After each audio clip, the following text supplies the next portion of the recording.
नमस्कार, मी शिवानी इगतपुरे. आपण पाहताय सातारा न्यूज. पाहूयात आत्ताची महत्त्वाची घडामोड. फलटण येथील नगरपालिका निवडणुकीच्या प्रचारार्थ मुख्यमंत्री देवेंद्र फडणवीस यांची प्रचार सभा पार पडली. त्यावेळी त्यांनी कुठल्या चिखलाने कमळाला फरक पडत नाही असा टोला विरोधकांकडून होत असलेल्या चिखलफेकीला केला आहे. त्याचबरोबर जोपर्यंत देवाभाऊ आहे तोपर्यंत लाडकी बहीण योजना बंद होणार नसल्याची माहिती देत देवेंद्र फडणवीस यांनी 20 तारखेला आमची काळजी तुम्ही घ्या, पुढील 5 वर्ष तुमची काळजी घेण्याची आम्ही हमी देतो असे आवाहन त्यांनी मतदारांना केले आहे. मी काहीच बोलणार नाही. आपल्याला एवढीच विनंती करणार आहे, 20 तारखेला निवडणूक आहेत, 2 दिवस हातामध्ये आहेत. या 2 दिवसात पुन्हा चिखलफेक होईल, त्याची काही चिंता करू नका.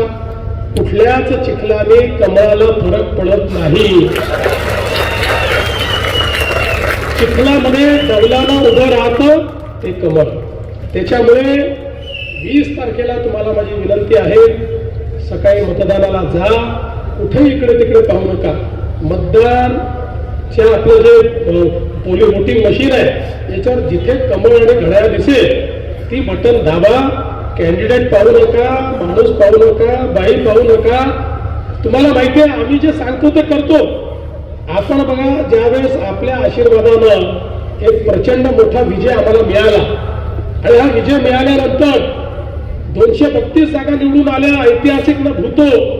लगेच लोक म्हणायला लागले, आता या भाजपवाल्यांना, महायुतीवाल्यांना इतक्या जागा मिळाल्या, आता हे पहिले लाडकी बहीण योजना बंद करणार. आता 1 वर्ष झालं, बहीण झाली का बंद? जोपर्यंत तुमचा देवा भाऊ आहे तोपर्यंत ही योजना बंद होणार नाही. पण माझं संशयदारांना एक विनंती आहे, दादा तुम्हाला ही जनता निवडून तर देणारच आहे, पण आता माझ्या लाडक्या बहिणींना केवळ लाडकी बहीण ठेवू नका, त्यांना लखपती दिदी करा. आता मोदीजींनी लखपती दिदीचा कार्यक्रम केलाय आणि गेल्या 1.5 वर्षामध्ये 50 लाख लखपती दिदी महाराष्ट्रात तयार झाले आहेत. अजून 50 लाख आता करायचे आहेत. 1 कोटींनी आम्ही थांबणार नाही, त्याच्या पुढे जाणार आहोत. आता दादा तुमच्यावर आहे की या 1 कोटी लखपती दिदीमध्ये माझ्या फलटणच्या किती बहिणींना तुम्ही आणणार, ही जबाबदारी या ठिकाणी तुमच्यावर घेऊन जातो. आणि आपल्या सगळ्यांना विनंती करतो, 20 तारखेला तुम्ही कमळाचं आणि घड्याळाचं बटन दाबा. 20 तारखेला आमची काळजी तुम्ही घ्या, पुढचे 5 वर्ष तुमची काळजी घेण्याची हमी मी घेतो. एवढंच बोलून माझे 2 शब्द संपवतो. धन्यवाद. आपल्या तालुक्यातील जिल्ह्यातील बातम्या सर्वप्रथम पाहण्यासाठी आजच सातारा न्यूजला YouTube चॅनलवर सबस्क्राईब करा, लाईक करा, शेअर करा आणि बेल आयकॉन प्रेस करायला विसरू नका.